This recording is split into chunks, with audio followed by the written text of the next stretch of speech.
مستانی رحمۃ اللہ نے ایک مسجد میں نماز پڑھی تو مسجد کے امام سے مصافحہ ہوا. امام صاحب نے سوال پوچھا میں نہیں تاکل، تو کہاں سے کھانا کھاتا ہے؟ مقصد تو اس کا پوچھنے کا یہ تھا کہ تو کیا کام کرتا ہے. سوال اس نے کیا کر دیا، من این تاکل، تو کہاں سے کھاتا ہے.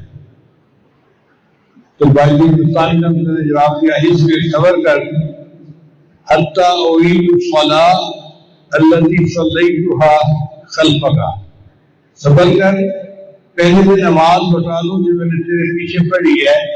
تجھے اللہ کے راضی ہونے میں شک ہے تو میری نماز ہی نہیں لی تیرے پیچھے. حیث شککت فی رازق المخلوقین، اس کے بعد انسان نے فرماتے تھے اگر ساری زمین تانبے کی بن جائے، اگر ساری زمین تانبے کی بن جائے اور ساری مخلوق میری عیال بن جائے، ساری دنیا کی مخلوق میرے کنبہ ہو اور آسمان سے ایک قطرہ پانی کا نہ گرے تو مجھے پھر بھی کوئی غم نہیں. اللہ اپنے بندوں کو لازمن روزی پہنچا کے رہے گا. ایک آدمی نے کہا کہ بھائی ہندوستان میں دیکھو کہ حضرت رزق کی بڑی پریشانی ہے،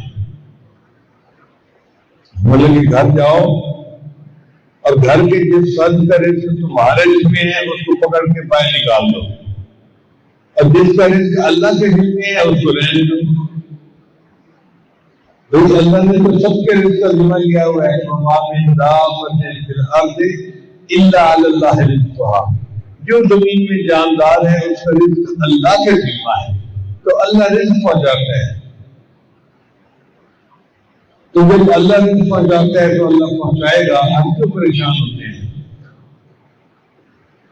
البتہ علماء نے 16 کام لکھے ہیں جن سے رزق میں فراخی ہوتی ہے، یعنی رزق کی 16 کنجیاں ہیں. تو آج کے اس بیان میں ہم رزق کی 16 کنجیوں کے بارے میں بتائیں گے. سب سے پہلی کنجی، اہتمام کے ساتھ گھر کے سب چھوٹے بڑے مرد عورتیں نماز ادا کریں. نماز تگانی ہونی چاہیے، چاہے فجر کی ہو چاہے عشاء کی ہو، نماز پابندی کے ساتھ سب پڑھنے والے بن جائیں.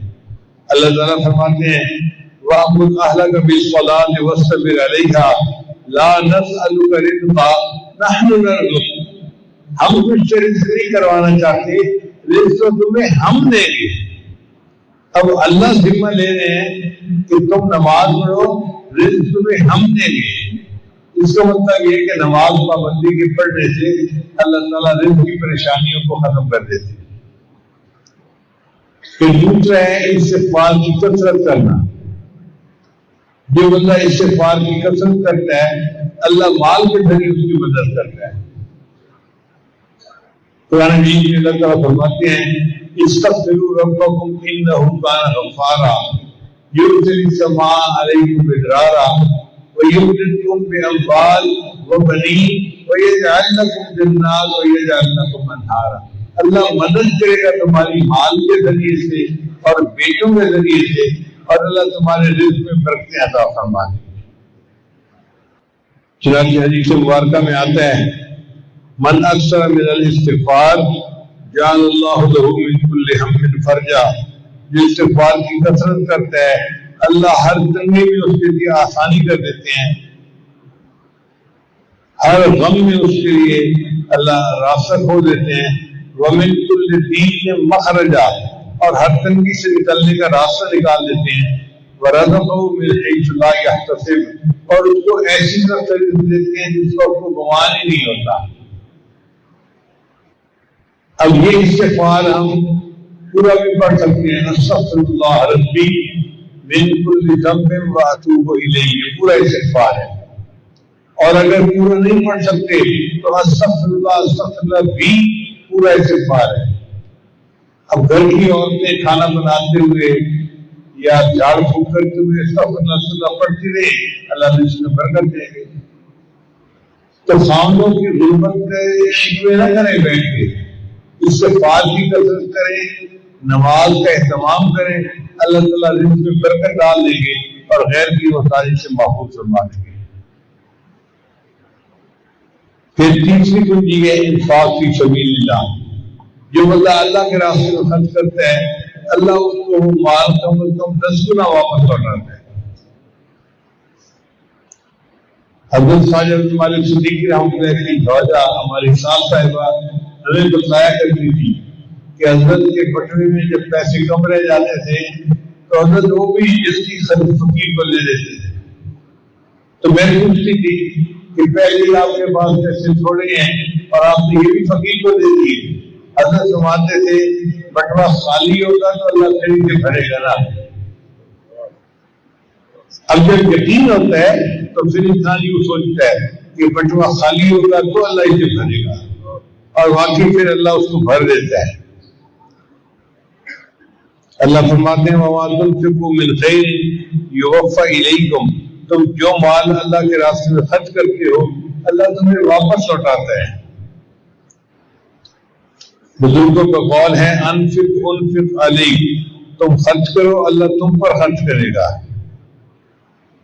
عبداللہ بن عمر نانا فرمایا کرتے تھے اللہ نے اپنے کچھ بندوں کو اس کام کے لیے مخصوص کیا ہوا ہے کہ اللہ ان کو ان کی ضرورتوں سے زیادہ مال دے دیتا ہے۔ مدارس مساجد ہیں ان میں خرچ کریں، اگر وہ خرچ کرتے رہتے ہیں اللہ ان کو مال دیتا رہتا ہے، اور جب یہ خرچ کرنا بند کر دیتے ہیں اللہ مال دینا بند کر دیتا ہے۔ چنانچہ ہمارے پاس بہت سارے کاروباری حضرات آتے ہیں، حضرت ایک وقت تھا مٹی کو ہاتھ لگانے سے سونا بن جاتی تھی، آئے تو سونے کو ہاتھ لگائیں تو مٹی بن جاتی ہے۔ بھئی جب مٹی سونا بن جاتی تھی تو تمہیں جو کچھ مال ملتا تھا وہ تمہارا ذاتی نہیں تھا، اس میں غریبوں کا بھی حصہ تھا۔ تم نے اللہ کے راستے میں اس کو خرچ نہیں کیا تو اللہ نے دینا بند کر دیا۔ آپ دیکھیں ڈاکیے کا کام ہوتا ہے کہ وہ ڈاک کو اس کے جو بندہ ہوتا ہے اس تک پہنچاتا ہے۔ اگر کوئی ڈاکیا ڈاک پہنچانا بند کر دے تو پھر سرکار اس کی وجہ کسی اور کو ڈاکیا بنا لیتی ہے۔ تو اسی طرح جس کو مال اللہ نے زیادہ دیا تھا اس کا مقصد یہ تھا کہ یہ خود بھی کھائے اور یہ غریبوں کو بھی کھلائے۔ اب جس نے غریبوں کا خرچ کرنا بند کر دیا اللہ اس کا رزق کم کر دیتے ہیں اور کسی اور کو واسطہ بنا دیتے ہیں کہ وہ اللہ کے راستے میں اس کو خرچ کر سکے۔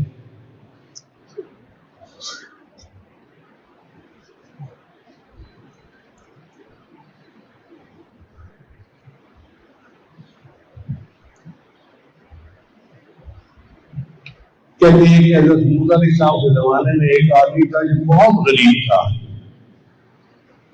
روٹی کا ترستا تھا۔ اس نے موسیٰ علیہ السلام سے آ کر فریاد کی کہ آپ کلیم اللہ ہیں، اللہ سے ہم کلامی کرتے ہیں، اور جب آپ کو رسول پہ جائے نا تو آپ اللہ سے یہ سوال کرنا کہ یا اللہ میری پوری زندگی کا رزق مجھے ایک ہی دفعہ مل جائے، میں چند دن تو پیٹ بھر کے کھانا کھا لوں، پھر موت آنی ہے تو مر جاؤں گا۔ چنانچہ موسیٰ علیہ السلام نے دعا کی اور اللہ نے اس کو جو پوری زندگی کا رزق وہ دے دیا۔ وہ دو بکریاں تھی، تھوڑا بہت ایسے تھا، گندم کی بوریاں تھی فلان۔ اب موسیٰ علیہ السلام اپنے کام مصروف ہو گئے۔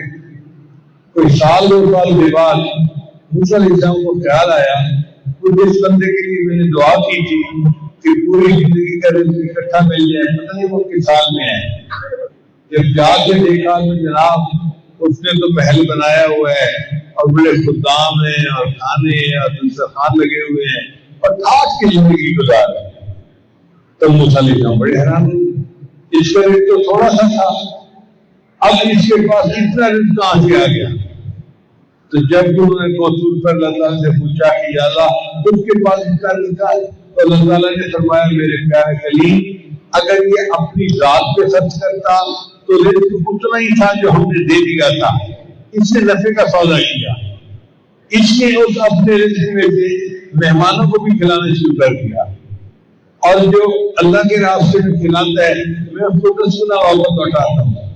اس تجارت میں اس کو نفع زیادہ ہوا اور آج یہ لاکھوں پتی بن کے زندگی گزار رہے ہیں۔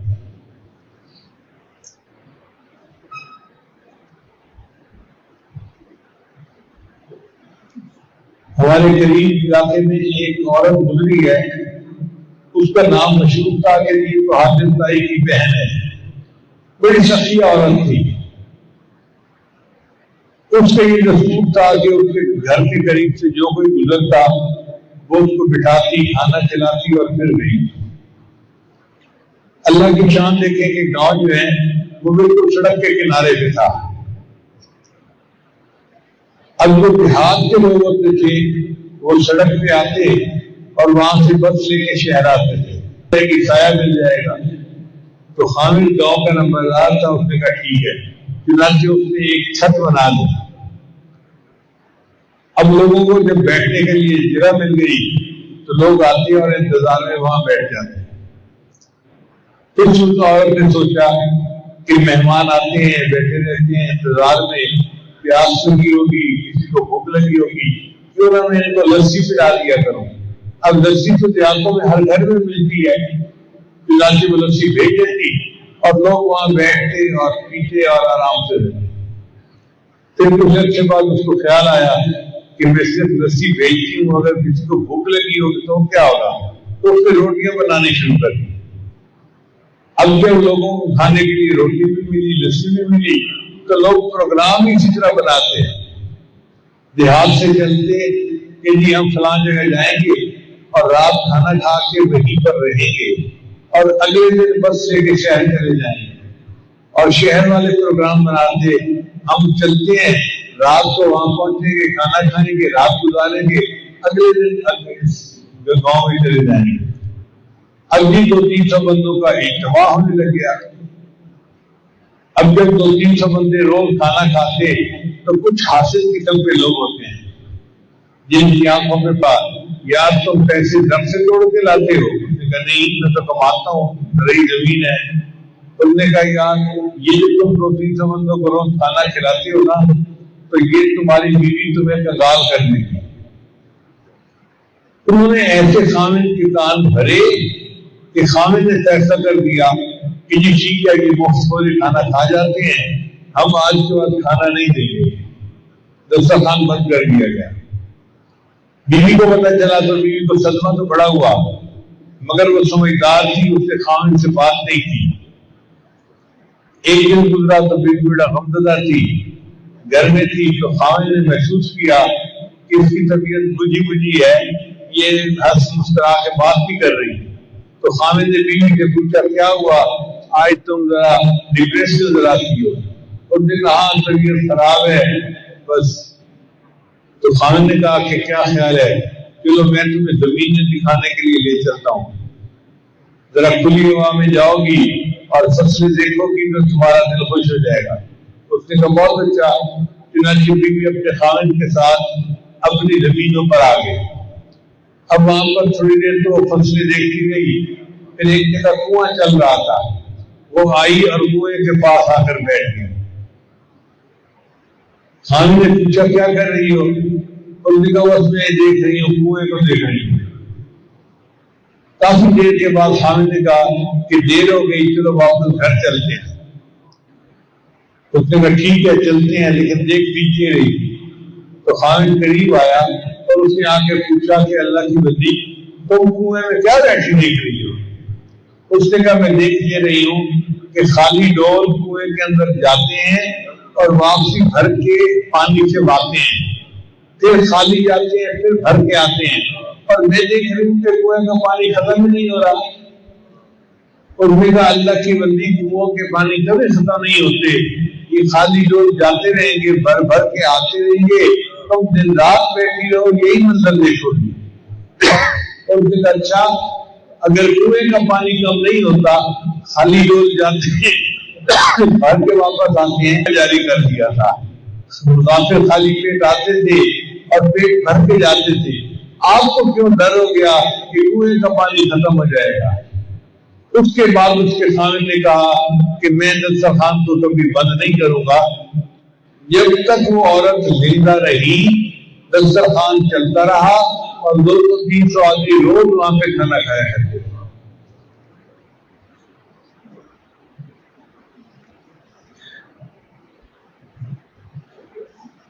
پھر چوتھی کرنا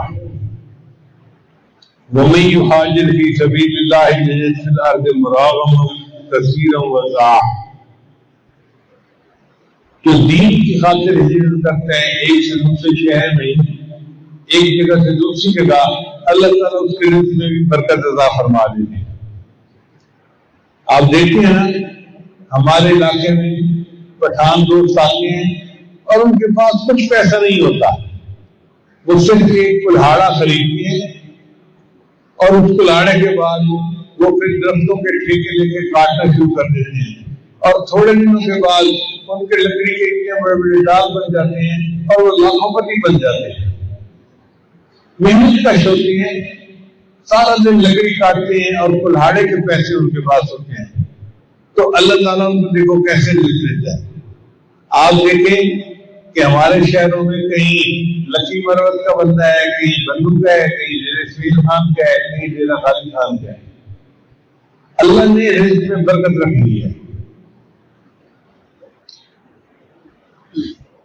پھر چوتھی کنجی رزق کو بڑھانے والی، اس کا نام ہے تقویٰ. تقویٰ کہتے ہیں چھوٹے بڑے گناہوں سے بچنا. اللہ تعالیٰ فرماتے ہیں وَلَوْ أَنَّ أَهْلَ الْقُرَىٰ آمَنُوا وَاتَّقَوْا لَفَتَحْنَا عَلَيْهِمْ بَرَكَاتٍ مِّنَ السَّمَاءِ. اگر یہ بصیرتوں والے ایمان لاتے اور تقویٰ کو اختیار کرتے، ہم آسمان اور زمین سے برکتوں کے دروازے پر کھول دیتے. اب برکتوں کے دروازے کھلانے کتنے آسان ہیں کہ انسان تقویٰ کی زندگی. کیونکہ اللہ فرماتے ہیں وَمَن يَتَّقِ اللَّهَ يَجْعَل لَّهُ مَخْرَجًا، کہ جو اللہ سے ڈرتا ہے اللہ اس کے لیے مخرج بنا دیتے ہیں. وَيَرْزُقْهُ مِنْ حَيْثُ لَا يَحْتَسِبُ، اور اس کو ایسی طرف سے رزق دیتے ہیں جہاں سے اس کو گمان ہی نہیں ہوتا. اللہ وہاں سے اس کو رزق عطا فرما دیتے ہیں.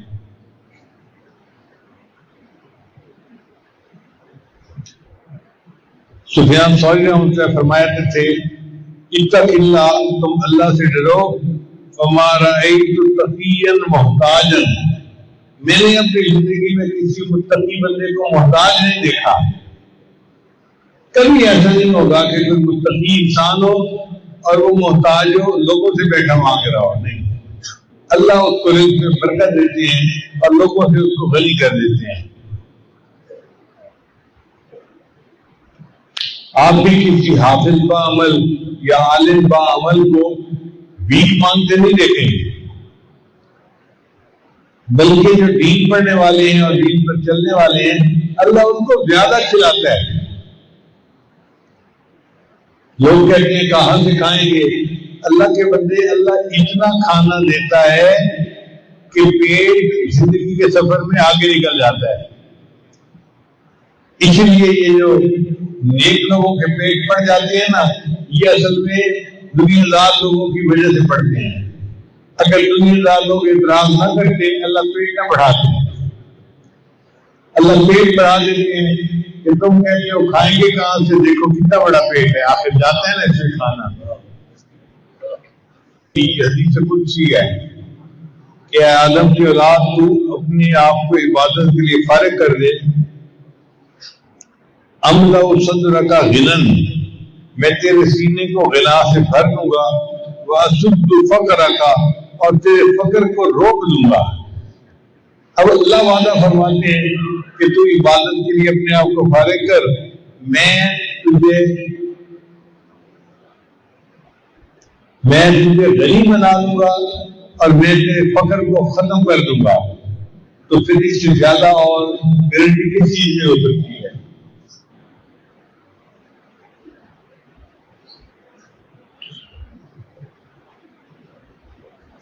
اصل وجہ یہ ہے کہ کچھ گھوڑے ہوتے ہیں جو ریس کا مقابلہ جیتے ہیں. جو ریس کا مقابلہ جیتنے والے گھوڑے ہو نا وہ بہت مہنگے بکتے ہیں. عام گھوڑا 5-10 لاکھ میں مل جاتا ہے. لیکن جو ریس کا مقابلہ جیتنے والے گھوڑے ہیں ان کی قیمت کروڑ 2 کروڑ اس طرح کروڑوں میں جاتی ہے، اور کسی ریس کا مقابلہ جیتنے والے گھوڑے کو کوئی بندہ کبھی گاڑی کے اندر استعمال نہیں کرتا، ٹانگے میں استعمال نہیں کرتا، وہ کہتا ہے یہ تو چیمپئن گھوڑا ہے، اس کو میں ٹانگے میں استعمال کیسے کروں؟ اسی طرح جو عبادت کرنے والے لوگ ہوتے ہیں اللہ ان کو دنیا کے دھندوں میں الجھاتے نہیں ہیں کہ وہ بیٹھ کے دنیا کے دھندے کرتے رہیں اور اس سے روزی کمائیں۔ اللہ ان کو روزی میں ایسی برکت دے دیتے ہیں کہ ان کو غیر کی محتاجی سے اللہ فارغ کر دیتے ہیں۔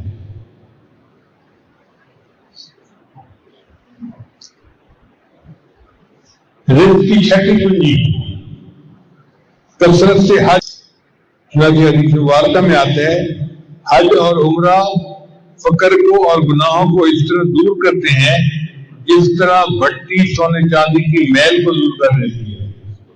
آگ کی بھٹی میں سونے کو پگھلاؤ نا تو کھوٹ الگ ہو جاتا ہے، سونا الگ ہو جاتا ہے۔ جس طرح آگ کی بھٹی سونے چاندی کے کھوٹ کو دور کر دیتی ہے، اللہ تعالیٰ کے حبیب نے فرمایا کہ اس طرح حج اور عمرہ انسان سے فقر کو اور گناہوں کو دور کر دیتا ہے۔ اللہ گناہ بھی بخش دیتا ہے اور انسان کے فقر کو محتاجی کو بھی ختم کر دیتا ہے۔ پھر ساتویں کنجی رہتی صلہ رحمی کرنا۔ صلہ رحمی کہتے ہیں رشتہ داریوں کو قائم رکھنا۔ جو خون کی رشتہ داریاں ہوتی ہیں نا، چچا ہے، پھپھو ہے، خالہ ہے، یہ جو قریبی رشتہ دار ہیں ان کے ساتھ تعلق بنا سنوار کے رکھنا۔ ہاں اگر اختلافات زیادہ ہیں تو بہت محبت کا تعلق نہ صحیح مگر کم از کم سلام دعا رکھنی چاہیے اور حال احوال پوچھتے رہنا چاہیے۔ قتل فکر دینا، بول چال بند کر دینا، یہ چیز اللہ نے منع فرما دی ہے۔ آج کل تو ذرا سی بات میں بہن بھائی آپس میں بولنا بند کر دیتے ہیں، دو بھائی آپس میں بولنا بند کر دیتے ہیں، قریبی رشتے دار بند کر دیتے ہیں۔ یہ قطع رہنی اللہ کو سخت ناپسند ہے اور بندے کے لیے جہنم جانے کا سبب بنتی ہے۔ اور جو بندہ صلہ رحمی کرتا ہے، رشتے داروں کے ساتھ اچھا تعلق رکھتا ہے، بنا کے رکھتا ہے، اس کے بدلے اللہ اس کے رزق میں اور عزت میں برکت عطا فرما دیتے ہیں۔ حدیث مبارکہ ہے نبی اسلام نے ارشاد فرمایا من احب ان یزاد فی عمرہ ورزقہ یزاد فی رزقہ فلیصل رحمہ۔ جو بندہ چاہے کہ اس کے رزق میں اور اس کی عمر میں برکت ہو جائے، اس کو چاہیے کہ صلہ رحمی کرے، رشتے داروں کے ساتھ اچھا سلوک رکھے تو اللہ اس کے رزق میں اور عمر میں برکت عطا فرمائے۔ اب آپ بتائیے اس سے زیادہ اور آسان بات کیا ہو سکتی ہے؟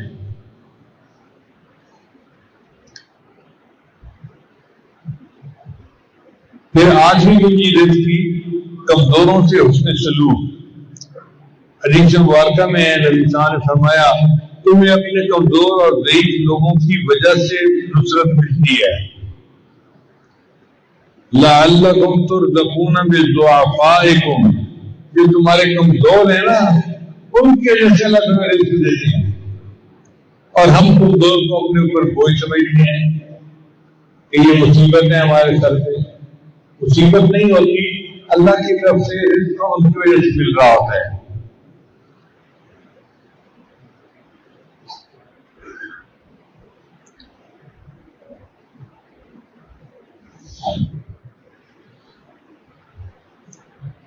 اللہ تعالیٰ فرماتے ہیں وَلَوْ يُؤَاخِذُ اللَّهُ النَّاسَ بِمَا كَسَبُوا، اگر اللہ انسانوں کے بداعمالیوں پہ پکڑنے پہ آ جاتا مَا تَرَكَ عَلَى ظَهْرِهَا مِن دَابَّةٍ، تو زمین کے اوپر کوئی جاندار نظر ہی نہ آتا، سب ختم ہو جاتے۔ تو سچی بات تو یہ ہے کہ اگر اللہ پکڑ پہ آتے تو ہم دنیا میں زندہ ہی نہ رہتے۔ ہم تو زندہ ہیں، یہ اللہ تعالیٰ کی درگزر کا معاملہ ہے، اللہ تعالیٰ کی بخشش کا معاملہ ہے۔ پھر نویں کنجی رزق کی توکل، وَمَن يَتَوَکَّلْ عَلَى اللَّهِ فَهُوَ حَسْبُهُ، جو اللہ پر توکل کرتا ہے اس کے لیے اللہ کافی ہوتا ہے۔ آپ دیکھیں پرندے اپنے گھر سے خالی پیٹ نکلتے ہیں اور رات کو پیٹ بھرے واپس آتے ہیں، جبکہ بندے کا معاملہ یہ ہے کہ گھر سے پیٹ بھر کے نکلتے ہیں ناشتہ کر کے، شام کو آتے ہیں تو خالی پیٹ ہوتا ہے۔ بلے رزق نہ بندے پکھوتے درویش، جنہ تقیہ ربدا انہ رزق ہمیش۔ جو اللہ پہ توکل کرتے ہیں اللہ ان کو ہمیشہ رزق عطا فرماتے ہیں۔ اور انسان کا پیٹ تو چھوٹا سا 2 روٹی کے بھر جاتا ہے۔ جانوروں کو اللہ کتنا رزق دیتے ہیں، ہاتھی ٹنوں کے حساب سے چارہ روزانہ کھاتا ہے، گائے کتنا چارہ کھاتی ہے، بھینس کتنا چارہ کھاتی ہے، اللہ دے رہے ہیں ان کو۔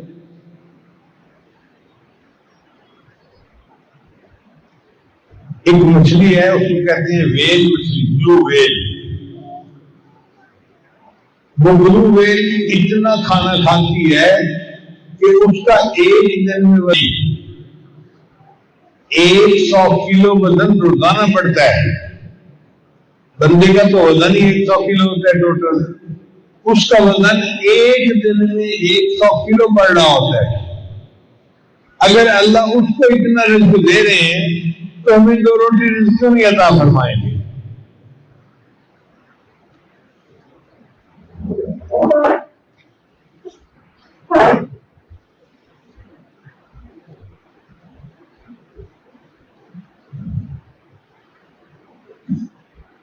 امریکہ میں ایک ایکویریم تھا، ہم ایک دفعہ بچوں کے ساتھ دیکھنے کے لیے گئے، اس سے مچھلیاں تھیں، عجیب و غریب مچھلیاں دیکھی، اس میں بلو ویل بھی دیکھی۔ تو بلو ویل والے سیکشن پہ لکھا ہوا تھا کہ اس مچھلی کا وزن روزانہ 200 پاؤنڈ بڑھتا ہے۔ تو میں بڑا حیران ہوا، اتنے میں ایک انگریز قریب سے گزرا تو میں نے اس کو کہا کہ بھائی یہ بتاؤ کہ یہ جو لکھا ہوا ہے یہ ٹھیک لکھا ہوا ہے، کوئی غلطی تو نہیں ہوگی لکھنے میں؟ اس نے کہا سر ہم نے بڑے محتاط ہو کر لکھا ہے، ورنہ بلو ویل کا وزن ایک دن میں 100 کلو سے بھی زیادہ بڑھتا ہے۔ اب جس کا وزن ایک دن میں 100 کلو سے زیادہ بڑھتا ہے اس کو اللہ کتنا رزق دیتے ہوں گے؟ تو پھر ہمارے لیے 2 روٹی کا پہنچانا اللہ کو کیا مشکل ہے؟ پھر 10ویں کنجی اس کا نام ہے شکر ادا کرنا۔ اللہ تعالیٰ فرماتے ہیں لئن شکرتم لأزیدنکم، اگر تم شکر ادا کرو گے ہم اپنی نعمتیں تم پر اور زیادہ عطا فرمائیں۔ ادا کرتا ہو اللہ تعالیٰ اس کے رزق میں اور برکت دے دیتے ہیں۔ اور ہمیں تو کھانا کھانے کے بعد کی دعا پڑھنے کی یاد نہیں ہوتی، ہم نے اللہ کا کیا شکر ادا کرنا ہے؟ تو اللہ کا شکر ادا نہیں کریں گے تو رزق میں برکت کہاں سے آئے گی؟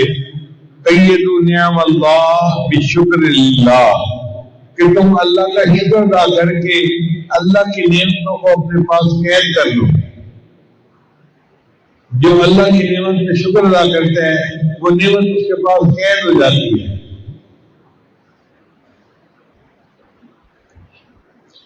ابن عطا اسکندری رحمۃ اللہ فرماتے ہیں من لم یشکر النعمہ فقد تعرض لزوالها، جو نعمت پہ شکر ادا نہیں کرتا وہ اس نعمت کو زائل ہونے کے لیے پیش کر دیتا ہے، اللہ مجھے یہ نعمت نہیں چاہیے واپس لے لو۔ ومن شکرها، اور جو نعمت کا شکر ادا کرتا ہے بچوں کو باوضو گزارنے کی تعلیم دیتے ہیں۔ تو اگر آج کے دور میں بھی ایسے لوگ دنیا میں موجود ہیں جو اپنے بچوں کو باوضو زندگی گزارنے کی تعلیم دیتے ہیں تو اس پر تو ہم بھی عمل کر سکتے ہیں۔ اب غریب آدمی شکوے کرتے ہیں کہ میں کیا کروں رزق کی پریشانی کے لیے، بھئی آسان طریقہ ہے، باوضو رہنے کی عادت ڈالو، اللہ رزق میں برکت عطا فرمائیں۔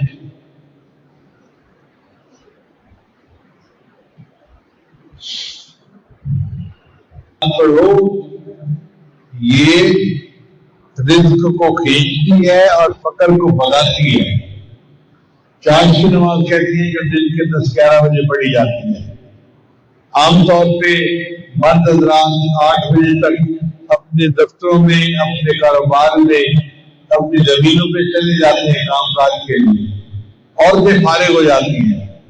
جب عورتیں فارغ ہو جائیں ان کو چاہیے کہ گھر کے کام سمیٹیں اور پھر وضو کر کے مصلی پہ بیٹھ کے چاش کی نماز پڑھ کے رزق کی برکت کی دعا مانگے. اللہ ان کے خاندوں کے رزق میں برکت عطا فرمائے. شکوے تو کرتی ہیں کہ خاوند کی نوکری اچھی نہیں، خاوند کا کاروبار اچھا نہیں. اللہ کی بندی دعا آپ بھی تو نہیں کرتی.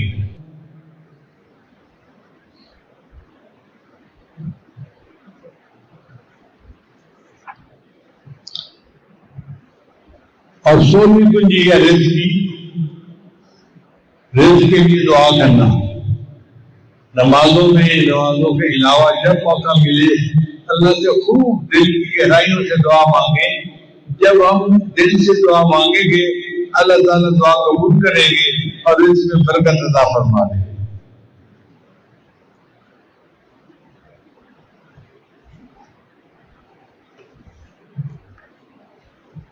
آج اس رات میں ہم نے رزق کے بارے میں عنوان کیوں چنا؟ اس کی وجہ یہ ہے کہ جب 15 شعبان کی رات ہوتی ہے اس میں اللہ تعالیٰ آئندہ سال کے رزق کا فیصلہ فرماتے ہیں. بجٹ بنتا ہے. جیسے حکومت کا بجٹ بناتی ہے نا، آئندہ سال کا بجٹ کیا ہے، تو 15 شعبان کی رات کو لسٹیں بنتی ہیں آئندہ سال کس کو رزق مل جائے، کس کی شادی ہونی ہے، کس کی اولاد ہونی ہے. تو جن کے رشتے نہیں آتے آج کی رات دعا مانگے اللہ ان کے لیے رشتے کا انتظام کر دیں گے. جن کو جاب نہیں مل رہی آج کی رات دعا مانگے اللہ جاب عطا فرما دیں گے. جن کا کاروبار نہیں چلتا آج کی رات دعا مانگے اللہ کاروبار عطا فرما دیں گے. تو آج کی رات آئندہ سال کے بجٹ کے بننے کی رات ہے. اب یہ بجٹ بنے گا، پھر اللہ تعالیٰ نے وقفہ دے دیا. اس میں اونچ نیچ ہو سکتی ہے. بندہ روئے دھوئے اللہ سے مانگے اللہ تبدیلی کر دیتے ہیں اس کی دعاؤں کے مطابق. اور پھر جب 27 رمضان کی رات آتی ہے تو یہ لسٹیں فائنل کر کے اللہ فرشتوں کے حوالے کر دیتے ہیں امپلیمنٹیشن کے لیے. پھر تبدیلی نہیں ہوتی، پھر فیصلے ہو چکے ہوتے ہیں. لہٰذا یہ وقت بڑا قیمتی ہے. 15 شعبان سے لے کے پورا رمضان 27 رمضان تک ہمارے پاس گنجائش ہے. جب افسر فیصلہ کر رہا ہو نا اس وقت بزنس حفاظت کر لے تو وہ فیصلے کو تبدیل کر دیتا ہے، اس کے لیے آسانی ہوتی ہے. جب اللہ نے بتلا دیا کہ میں فیصلے کرتا ہوں اس وقت میں، تو ہمیں چاہیے اس وقت کو ہم رجوع اللہ کے ساتھ گزاریں، اللہ سے دعائیں مانگیں اور پھر دیکھیں اللہ تعالیٰ کیسے اپنے فیصلوں میں ہم پر رحمت نازل فرماتے ہیں. امام ربانی فرماتے ہیں کہ رات گہری ہوتی ہے، اندھیرا ہوتا ہے، پھر ایک وقت آتا ہے کہ صبح صادق شروع ہوتی ہے.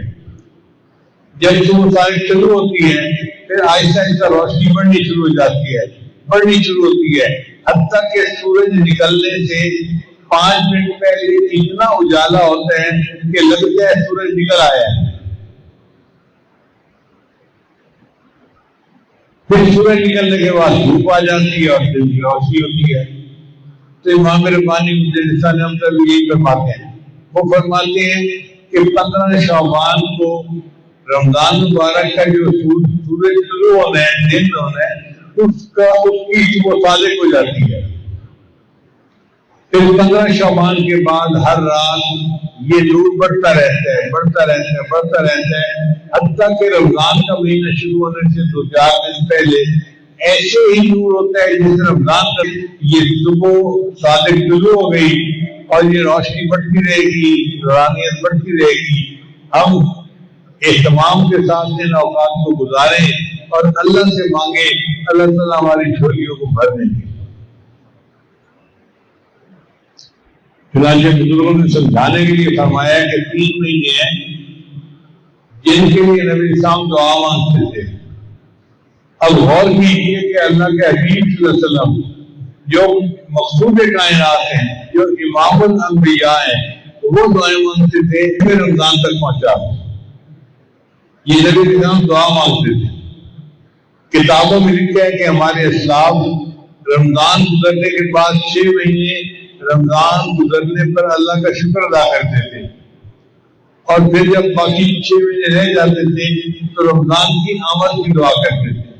پورا سال ہی رمضان کی دعا کرتے رہتے تھے. 6 مہینے رمضان کی آمد کی دعا اور 6 مہینے رمضان کے شکرانے کی دعا. آج تو 15 شعبان ہو گئی، تو ہم بھی اللہ سے دعا مانگے کہ اللہ رجب اور شعبان میں برکت عطا فرما اور بخیریت ہمیں رمضان تک پہنچا. علماء نے تینوں کو مثال سے سمجھایا ہے. وہ فرماتے ہیں کہ ایک ہوتا ہے ہوا کا چلنا. جب ٹھنڈی ہوائیں چلنے لگ جائیں نا تو غریب آدمی کو تسلی ہو جاتی ہے کہ بارش ہو سکتی ہے. پھر اس کے بعد اگر بادل آ جائیں تو امید اور لگ جاتی ہے کہ ہوا بھی چلی تھی اور اب بادل بھی آ گئے تو بارش برسے گی. پھر جب بارش برستی ہے تو امیدیں پوری ہو جاتی ہیں. تو علماء نے سمجھایا ہے کہ رجب کا مہینہ ٹھنڈی ہواؤں پہ چلنے کی مانند ہے. شعبان کا مہینہ بادلوں کے آنے کا موسم ہے، اور رمضان کا مہینہ بارش کے برسنے کا موسم ہے. آپ یوں سمجھیں کہ بس اب بادل آ چکے رحمت کے اور انہوں نے برسنا ہے اور ہم نے اس رحمت سے خوب فائدہ اٹھانا ہے. بعض علماء نے مثال یوں سمجھائی کہ جب بہار آتی ہے تو پہلے پتے نکلتے ہیں، پھر ایک وقت آتا ہے کہ درخت کے اوپر پھول لگ جاتے ہیں، پھر ایک وقت ہوتا ہے کہ پھول جو ہوتے ہیں وہ پھل بن جاتے ہیں. تو رجب کا مہینہ پتوں کے نکلنے کے مہینے کی مانند ہے، شعبان کا مہینہ پھولوں کے نکلنے کی مانند ہے، اور رمضان کا مہینہ پھولوں کا پھل بننے کے مہینے کی مانند ہے. اللہ تعالیٰ ہمیں رمضان مبارک سے صحیح معنوں میں فیضیاب ہونے کی توفیق عطا فرمائے. علماء نے لکھا ہے کہ رجب کے مہینے کو باقی مہینوں پر وہ فضیلت حاصل ہے جو نبی علیہ السلام کو باقی انبیاء پر حاصل ہے، اور رمضان کو باقی مہینوں پر وہ فضیلت حاصل ہے جو اللہ تعالیٰ کو اپنی مخلوق کے اوپر فضیلت حاصل ہے. جب اتنی عظمت والے مہینے آ رہے ہیں تو یہ ہماری خوش قسمتی ہے. اللہ تعالیٰ ہمیں ان مہینوں کو عبادت کے ساتھ تقوی کے ساتھ گزارنے کی توفیق عطا فرمائے، اور جتنے حضرات دور قریب سے یہاں آئے ہیں اللہ سب کے رزق میں برکتیں عطا فرمائے اور سب کو خوشیوں کے ساتھ یہاں سے واپس لوٹائے. وآخر دعوانا ان الحمد للہ رب العالمین.